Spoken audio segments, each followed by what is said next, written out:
Hello my dear students. दोस्तों आज की इस वीडियो में हम लोग क्लास 10th सामाजिक विज्ञान, ठीक है ना, क्लास 10th सामाजिक विज्ञान 2025 के लिए बोर्ड का वायरल पेपर लेकर आए हैं, ठीक है ना, जिसका पूर्णांक कितना है, 70 नंबर का है।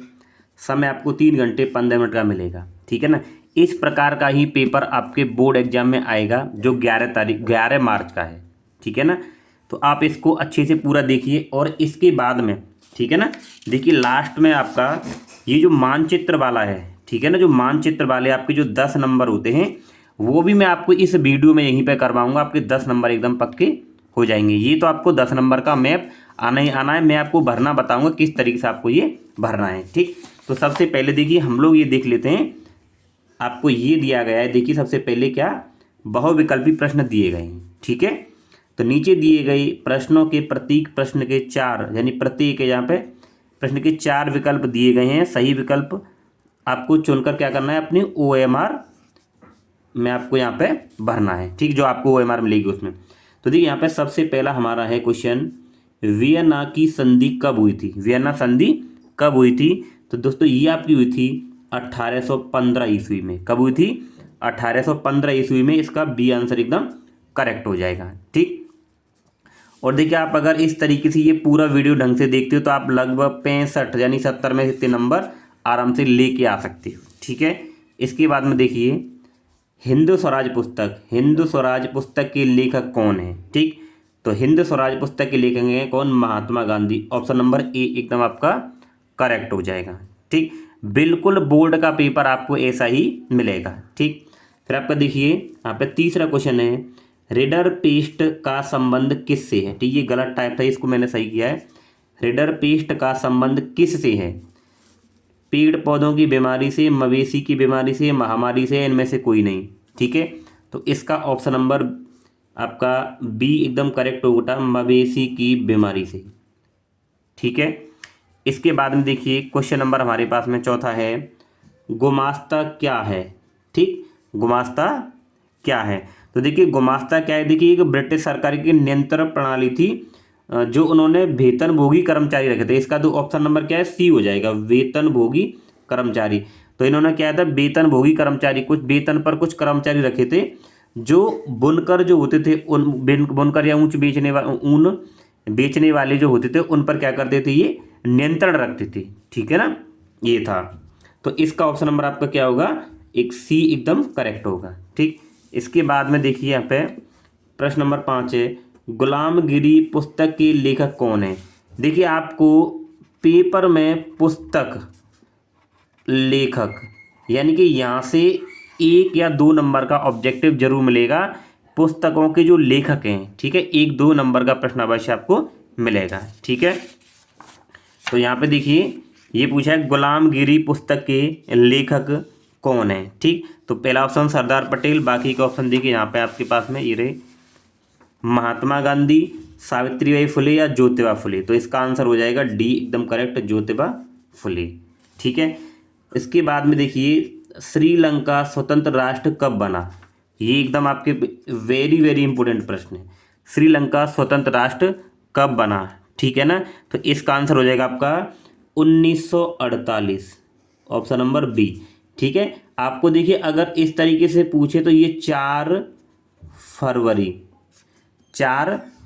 1948 अगर ऐसे ऑप्शन में आए तो ये भी आपको यहाँ पे ध्यान रखना है कि 4 फरवरी 1948 है, लेकिन यहाँ पे फरवरी नहीं है तो केवल 1948 हम लोग यहाँ पे इसको लगा देंगे, ठीक है ना। तो अगर डेट के साथ में भी आएगा तो आप लोग 4 फरवरी यहाँ पे याद रखेंगे, ठीक। इसके बाद में देखिए प्रश्न नंबर 7 है, भारत में लोकतांत्रिक विकेंद्रीकरण हेतु किया गया संवैधानिक प्रावधान है, यानी इनमें से कौन सा वो प्रावधान है, ठीक है। तो इसका ऑप्शन नंबर बी एकदम करेक्ट होगा, स्थानीय स्वशासन निकायों का संवैधानिक दर्जा तथा नियमित चुनाव, ठीक। इसके बाद में प्रश्न नंबर 8 है हमारे पास में, भारत में संविधान की दृष्टि से कौन सा कथन सही है। जो भारत का संविधान है उसकी दृष्टि से इनमें से कौन सा सही है, प्रश्न नंबर 8। तो देखिए प्रश्न नंबर 8 का हो जाएगा आपका ऑप्शन नंबर सी सही होगा एकदम, ये वाला, ठीक है, धर्म के आधार पर भेदभाव का अभाव, ठीक है। ये कब का आंसर एकदम करेक्ट होगा। इसके बाद में देखिए, निम्नलिखित में से कौन सबसे बड़ा लोकतांत्रिक देश है? Bharat, Britain, America, Sri Lanka. तो सबसे बड़ा लोकतांत्रिक देश कौन है? भारत। ये आपका वेरी वेरी इंपॉर्टेंट प्रश्न है, ये पेपर में जरूर आएगा आपका। ठीक, इसके बाद में देखिए आगे 10 नंबर का आपका, एक दलीय व्यवस्था बढ़ावा देती है। जो एक दलीय व्यवस्था होती है वो किसको बढ़ावा देती है? ठीक, लोकतांत्रिक व्यवस्था को, अधिनिकायवादी व्यवस्था को, कुलीन तंत्र को, या राजतंत्र को। तो इसका ऑप्शन नंबर बी एकदम करेक्ट होगा, देखिए अधिनायकवादी व्यवस्था को। ठीक है, ये देखिए आपके पास में ये वेरी वेरी इंपॉर्टेंट प्रश्न है। ठीक है, आपकी जितनी भी क्रांति हैं तो क्रांति से संबंधित आपको प्रश्न जरूर मिलेगा। यहाँ पे आपको 2 नंबर का प्रश्न भी मिल जाएगा, 4 का भी मिल सकता है और लॉन्ग भी मिल सकता है, और बहुविकल्पित आपको मिलेगा ही मिलेगा क्रांतियों से संबंधित। तो देखिए श्वेत क्रांति आपकी किससे होती है? दुग्धोत्पादन से। श्वेत क्रांति किससे है? दुग्धोत्पादन से। ठीक है, फिर हमारे पास में जब प्रश्न नंबर 12 है, देखिए सोपान कृषि की जाती है, यानी सोपान आपकी जो कृषि है वो कहाँ या फिर कैसे क्षेत्र में की जाती है, इस तरीके से। तो इसके ऑप्शन देखिए आपके पास में ये दे रखे हैं। ठीक है, उत्खाद भूमि पर या नहीं होती है। देखिए ये जो होती है सोपानी खेती, क्या था? सोपानी खेती। ठीक है ना, तो ये खेती की जाती है आपकी ढाल वाली भूमि पर। वेरी वेरी इंपॉर्टेंट प्रश्न है आपके लिए। ठीक है ना, ढाल वाली भूमि पर। उसके बाद देखिए हौज खास जली, देखिए यहाँ पे होगा जलीय। हौज खास जली निकाय स्थित है, कहाँ पे स्थित है? तो प्रश्न नंबर 13 है, और प्रश्न नंबर 13 का आंसर आपका होगा ऑप्शन नंबर डी, दिल्ली में। ठीक है ना, हौज खास जलीय निकाय कहाँ स्थित है? आपका दिल्ली में। ठीक, इसके बाद में पूछा देखिए सबसे लंबा राष्ट्रीय जल मार्ग कौन सा है? ठीक है, कहाँ कौन सा? देखिए हल्दिया से इलाहाबाद, सादिया से धुबरी, या केरल में पश्चिमी तटीय नहर, या काकीनाडा से पांडुचेरी। तो इसका आपका 14 का ऑप्शन नंबर ए एकदम करेक्ट होगा, आपका हल्दिया से कहाँ है? इलाहाबाद। ठीक है ना, ये वाला ऑप्शन सही होगा। इसके बाद में देखिए ये वेरी वेरी इंपॉर्टेंट प्रश्न है, बहुत बार पूछा गया है। भारत की इलेक्ट्रॉनिक राजधानी क्या है? ठीक है, तो भारत की इलेक्ट्रॉनिक राजधानी क्या आपके पास में? बेंगलुरु। ऑप्शन नंबर सी एकदम करेक्ट होगा, भारत की इलेक्ट्रॉनिक राजधानी क्या है? बेंगलुरु। ठीक है, इसके बाद में देखिए 16 नंबर है आपका, अंतर्राष्ट्रीय व्यापार को उदार बनाने का उद्देश्य किसका है? ये भी आपके पास में एकदम वेरी वेरी इंपॉर्टेंट प्रश्न है। ठीक है ना, अंतर्राष्ट्रीय व्यापार को उदार बनाने का उद्देश्य देखिए IMF का, WTO का, नाटो का, या विश्व बैंक का। ठीक है, तो 16 का आंसर आपका क्या हो जाएगा? WTO। कैसा है? WTO। ठीक है ना, और देखिए इसकी जो फुल फॉर्म है, इसका जो पूरा नाम क्या है आपका? इसका पूरा नाम देख लीजिए आप लोग, विश्व संगठन। ठीक है, विश्व व्यापार संगठन है, विश्व व्यापार संगठन। ठीक है, इसकी जो फुल फॉर्म है। ठीक, विश्व व्यापार संगठन, अगर ये भी पूछ ली तो। ठीक, उसके बाद में देखिए राष्ट्रीय उपभोक्ता दिवस कब मनाते हैं? तो राष्ट्रीय उपभोक्ता दिवस कब मनाते हैं? ये बनाते हैं देखिए 24 दिसंबर को। 24 दिसंबर, ऑप्शन नंबर ए एकदम यहाँ पे करेक्ट हो जाएगा। ठीक, इसके बाद देखिए वर्ष 2017 से 2018 में द्वितीयक क्षेत्र में कितने प्रतिशत श्रम को रोजगार प्राप्त था? 17 से 18 में पूछा है, तो इसका ऑप्शन नंबर डी एकदम करेक्ट होगा आपका। कितना है? 25%। ठीक है ना, 18 का क्या हो जाएगा? 25%। तो देखिए कभी कभार ऑप्शन में आपको ये 24.5 भी लिखा होगा। ठीक है ना, या फिर 25%। तो इन दोनों में से कोई एक ही होगा, या तो 24.5 या 25। तो आपको यहाँ पे 25 लगा देना है। अगर 25 नहीं है तो 24.5 होगा, तो आप 24.5 लगाएंगे। ठीक है, तो ये 18 क्वेश्चन हो गया। इसके बाद हम लोग चलते हैं देखिए 19 नंबर प्रश्न। ये वेरी वेरी इंपॉर्टेंट आपके मैं प्रश्न करा रहा हूँ, जो आपके बोर्ड परीक्षा में लगभग यही प्रश्न, ऐसे ही प्रश्न आपको पेपर में देखने को मिलेंगे। ठीक है, तो देखिए यहाँ पे वर्ष 2019 में भारत में जन्म की समय संभावित आयु, यानी 2019 में भारत में जो जन्म की समय संभावित आयु थी वो कितनी थी, ठीक है ना। तो इसका हो जाएगा आपके पास में 72.8 वर्ष, ठीक। इसके बाद में 20 देखिए प्रश्न नंबर, वर्ष 2012 में भारत के प्रत्येक 1000 ग्रामीण परिवार, ठीक है ना, प्रत्येक 1000 ग्रामीण परिवार में कितने प्रतिशत परिवारों की साख का स्रोत व्यवसायिक बैंक थे, कौन से थे, व्यवसायिक बैंक थे, ठीक है ना। कितने प्रतिशत से ये पूछा है, तो 20 का हो जाएगा आपका 25%। तो ऑप्शन नंबर सी एकदम यहाँ पे करेक्ट होगा, ठीक है ना। तो देखिए ये हमने 20 आपको वेरी वेरी इंपॉर्टेंट एमसीक्यू कराए हैं जो आपकी बोर्ड परीक्षा में जरूर आएंगे, ठीक है। इसके बाद में देखिए यहाँ पे दिया गया है खंड बा, ठीक। तो खंड बा में क्या देखिए कि आपको जो उत्तर देने हैं वो 80 शब्दों में देने हैं, ठीक। और यहाँ पे आपको ये फायदा है कि हर एक प्रश्न आपको दो दिए गए, यानी अथवा में आपको प्रश्न यहाँ पे दिया गया, अगर आप एक ना कर पाए तो आप दूसरे को कर लें, ठीक है ना। आपको यहाँ पे देखिए एक ध्यान रखना है, अगर आपको क्वेश्चन नहीं आता है तो आप लोग क्या करें, उसको बनाकर, ठीक है ना, उसी टॉपिक से, यानी कि जो आपका टॉपिक है उसी टॉपिक से आप लोग इसको बनाकर लिखें, तो आपको वहाँ पे स्टेप बाय कुछ ना कुछ नंबर अवश्य मिलेंगे। कॉपी खाली छोड़ने से आपका एकदम अच्छा रहेगा, खाली ना छोड़ें, ठीक। देखिए आर्थिक मंदी के दो प्रमुख कार्य, ठीक है ना, आर्थिक मंदी के दो प्रमुख यहाँ पे कार्य आएगा, क्या आएगा, कार्य, ठीक है ना। यहाँ पे कर लेंगे प्रमुख कार्य का उल्लेख कीजिए, या फिर भारत की अर्थव्यवस्था पर महामंदी, ये तो प्रश्न देखिए महामंदी से आपको प्रश्न पेपर में अवश्य मिलेगा, ठीक, कोई ये करना है। फिर देखिए राजनीतिक दलों से आप क्या समझते हैं, इनके किन्हीं दो कारकों, यहाँ पे क्या आएगा, कारकों, कारकों का उल्लेख आपको करना है। अगर ये नहीं कर पा रहे तो आप इसको करिए लोकतंत्र की किन्हीं दो प्रमुख चुनौतियों का वर्णन करना है, दोनों में से कोई आपको एक करना है, ठीक। इसके बाद में देखिए अभी मैं इसके बाद में आपको मैप भरना बताऊंगा इसी पेपर में, इसमें जो मैप आया है आपको मैप कैसे भरना है, आपको 10 नंबर पूरे मिलेंगे उससे, ठीक।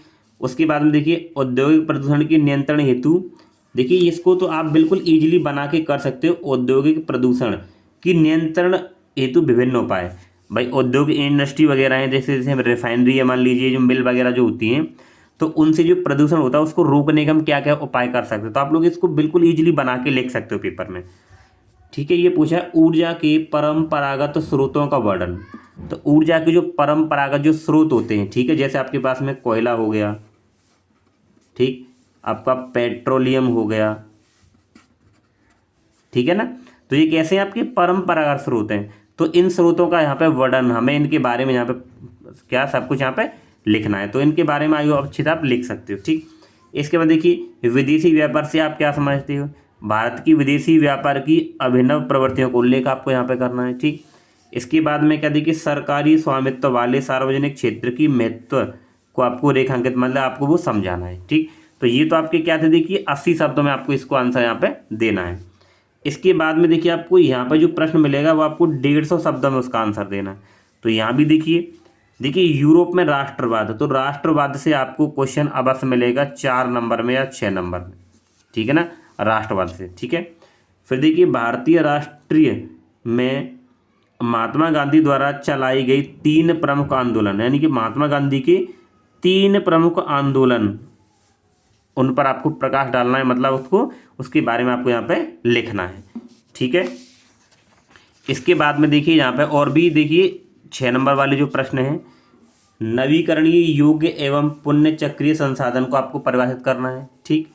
वनों का वर्गीकरण, ठीक है, ये प्रश्न आप आराम से बना के कर सकते हो, 6 नंबर आपके पक्के हो जाएंगे, ठीक है। इसके बाद में देखिए यहाँ से ये वेरी वेरी इंपॉर्टेंट है, आपकी परीक्षा में अवश्य आपको मिलेगा मैप भरना, यानी कि आपके 10 नंबर बिल्कुल पक्के हो जाएंगे, तो आप इसको पूरा यहाँ पे देख लीजिए, ठीक है। तो देखिए इसमें हम लोग करते क्या हैं, करना क्या आपको वो देखिए। तो देखिए इसमें 2 प्रश्न हैं, 9 का ए और 9 का बी। तो 9 के ए में देखिए आपको 5 प्रश्न दिए जाएंगे, ठीक है ना, और आपको 5 प्रश्नों को क्या करना है, देखिए इनके उत्तर आपको कॉपी में भी लिखने हैं, और आपको क्या किस दिखाना है, देखिए इस चिन्ह से इनको दिखाना है, ठीक है ना, मैप में इस चिन्ह से आपको दिखाना है, और आपको कॉपी में लिखने का भी आपको कॉपी में लिखना है, इसको मैप में भी भरना है। तो आप लोग देखिए मैं क्या दिया, चिन्ह द्वारा सही दर्शाइए, सही नाम अगर आप लिखते हैं तो आधा नंबर मिलेगा, और सही अंकन मतलब मैप में अगर सही जगह दर्शाएंगे तो आपको आधा नंबर मिलेगा, ठीक है ना। तो इस तरीके से, तो देखिए पहले मैं क्या करूँ, इनके आपको यहाँ पे आंसर बता देता हूँ, फिर मैं इनको मैप में भरवाऊंगा, ठीक है। तो हम लोग क्या करें, पहले इनके यहाँ पे आंसर लिखें। देखिए ये पूछा है, वह जनपद जहाँ चोरी चोरा की घटना हुई थी कहाँ हुई थी, ठीक है ना। चोरी चोरा की जो घटना हुई थी देखिए वो आपकी हुई थी उत्तर प्रदेश गोरखपुर, ठीक है। तो वह जनपद पूछा तो हम लोग गोरखपुर भरेंगे, तो गोरखपुर कहाँ है, यूपी में। तो यूपी में, उत्तर प्रदेश में आप कहीं भी गोरखपुर को बिंदी लगा के यहाँ पे दर्शाएंगे, ठीक है। पहले हम इसके आंसर लिख लेते हैं, फिर इसको मानचित्र में भरेंगे। वह नगर जहाँ जलियांवाला बाग की घटना हुई थी, ठीक है ना। तो ये आपका हुई थी कहाँ पे, अमृतसर पंजाब, अमृतसर पंजाब, ठीक। वह स्थान जब 1929 में भारतीय राष्ट्रीय कांग्रेस का अधिवेशन हुआ था, तो ये हुआ था कहाँ पे, लाहौर में। कहाँ हुआ था, ओए देखिए कोई दिक्कत नहीं है, आप लोग इसको 2x पर करके भी देख सकते हैं अगर आपको जल्दी करना है, ठीक है ना, क्योंकि पेपर में तो प्रश्न आएगा ही। वह स्थान जहाँ से सर्वप्रथम असहयोग आंदोलन की शुरुआत हुई थी, ठीक है ना। तो ये आपकी हुई थी कहाँ से, कलकत्ता, ठीक। इसके बाद में देखिए वह स्थान जहाँ गांधी जी ने नमक कानून तोड़ा था, तो ये आपका कहाँ तोड़ा था, देखिए आपका दांडी, कहाँ था, दांडी। और ये दांडी आपका कहाँ पर है, गुजरात में। तो आप इसको गुजरात में दिखा देंगे, ठीक है ना। ये हमने लिख लिया। अब हम लोग क्या करेंगे, इसको मैप में दिखाएंगे। तो देखिए ये मेरे पास में क्या है, मानचित्र है, ठीक है ना। आपको ऐसा ही पेपर में मिलेगा और इसको हम लोगों को अब यहाँ पे मैप में दर्शाना है, ठीक। तो देखिए सबसे पहले तो आपको क्या ये पता होना चाहिए कि कौन सा राज्य कहाँ है। अगर आपको राज्य पता है तो आप लोग आराम से वहाँ पे लिख सकते हो, ठीक है। तो देखिए पहला क्या है, वह स्थान जहाँ चोरी चोरा की घटना उत्तर प्रदेश में हुई थी, कहाँ हुई थी, उत्तर प्रदेश में, ठीक है ना। और हम लोग देखते हैं कि उत्तर प्रदेश कहाँ है इस मैप में, ठीक है। तो देखिए इस मैप में हम लोग देखेंगे उत्तर प्रदेश, तो ये क्या आपका देखिए उत्तर प्रदेश है, ठीक। देखिए मेरे पास एक मैप है, मैंने यहाँ पर ये भरा हुआ है। तो देखिए यहाँ पर आप देख पा रहे हैं ये क्या है, उत्तर प्रदेश, ठीक है ना। इसका मैंने वीडियो बनाया था, वो आप वीडियो देख सकते हैं। तो ये हमारे पास में उत्तर प्रदेश है। तो देखिए इस मैप में देखेंगे यहाँ ये उत्तर प्रदेश। तो हम लोग क्या करेंगे, इस तरीके से ये बिंदी लगा के कहीं भी इस पूरे में, और ये आपका हो जाएगा उत्तर प्रदेश, ठीक है। तो हम लोग यहाँ पर लिख देंगे ये उत्तर प्रदेश, और क्या है, गोरखपुर। तो यहाँ पे लिख देंगे गोरखपुर, ठीक है ना। तो ये आपका हो जाएगा। अब ये कौन से का है, देखिए ये आपका है 9 में का कौन सा है, फर्स्ट। तो हम लोग यहाँ पे लिख देंगे देखिए 9 में का 1, ठीक है, इस तरीके से। इसके बाद में देखिए दूसरा क्या है, दूसरा है हमारे पास में वह नगर जहाँ जलियांवाला बाग की घटना हुई, तो कहाँ हुई थी, अमृतसर पंजाब में, ठीक है। तो हम लोग यहाँ पे देख लेते हैं कि पंजाब हमारे पास में कहाँ आएगा, ठीक है ना। तो देखिए ये जो हमारे पास में है ये वाला पार्ट, तो ये हमारे पास में देखिए, तो पंजाब हमारे पास में कहाँ आता है, ठीक, ये हमारे पास में आएगा पंजाब, क्या होगा, पंजाब। तो हम लोग यहाँ ऐसे बिंदी करेंगे और यहाँ हम लोग लिख देंगे क्या, पंजाब, ठीक है। तो इस तरीके से हमको ये लिख देना है। तो पंजाब, अब क्या देखिए नगर पूछा था, तो पंजाब अमृतसर है, तो पंजाब में क्या हमारा, अमृतसर। तो यहाँ पे लिख देंगे हम अमृतसर, पूरा आपको लिखना है सही तरीके से, ठीक है ना। तो पंजाब अमृतसर, ठीक, ये हो गया। अब ये 9 का आपका कौन सा है, दूसरा, तो 9 का दूसरा, ठीक है ना। सही नाम और सही जगह यानी कि आपको तब उसको पूरा नंबर मिलेगा आपको, ठीक। इसके बाद में देखिए क्या है, ये रहा कि वह स्थान जहाँ 1929 में भारतीय राष्ट्रीय कांग्रेस अधिवेशन क्या होता, लाहौर, ठीक। इसको देखिए, तो देखिए ये जो हुआ था आपका कहाँ पे हुआ था, लाहौर पाकिस्तान। तो ये कहाँ पे है, पाकिस्तान में आपका, ठीक है ना। तो ये 1929 की बात कर रहा है। तो पहले तो हिंदुस्तान पाकिस्तान, जो पाकिस्तान और हिंदुस्तान दोनों एक ही थे उस टाइम पे, आज़ादी नहीं हुआ था, ठीक है ना। तो उस टाइम पे क्या था, ये पाकिस्तान में हुआ था। तो ये वाला जो एरिया आप लोग देख रहे हो ये क्या, पाकिस्तान का एरिया है।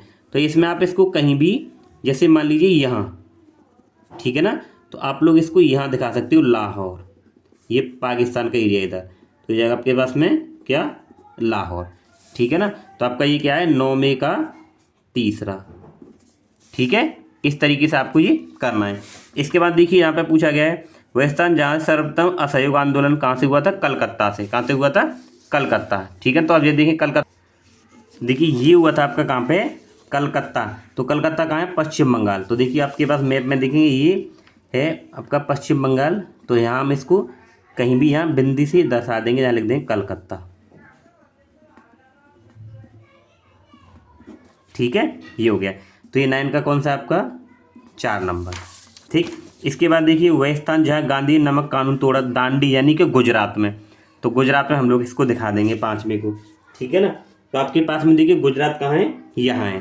तो हम लोग यहाँ कहीं भी इस तरीके से लिख देंगे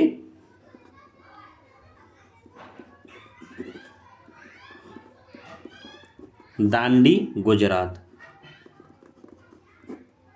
ठीक है। तो ये आपका क्या है, देखिए 9 का आपका ये 5वां होगा, ठीक है ना। तो इस तरीके से देखिए हमारे 1 2 3 और 4 5 पाँचों प्रश्न हमारे इस तरीके से यहाँ पे ये हो गए, ठीक है ना। तो ये तो 9 का ए का हो गया, ठीक। अब इसी में हम लोगों को पूछा है कि देखिए 9 में बी प्रश्न और दिया है कि इनको हमें इन चित्रों द्वारा यहाँ पे दर्शाना है, ठीक है ना। तो चलिए उसको भी हम लोग देखते हैं।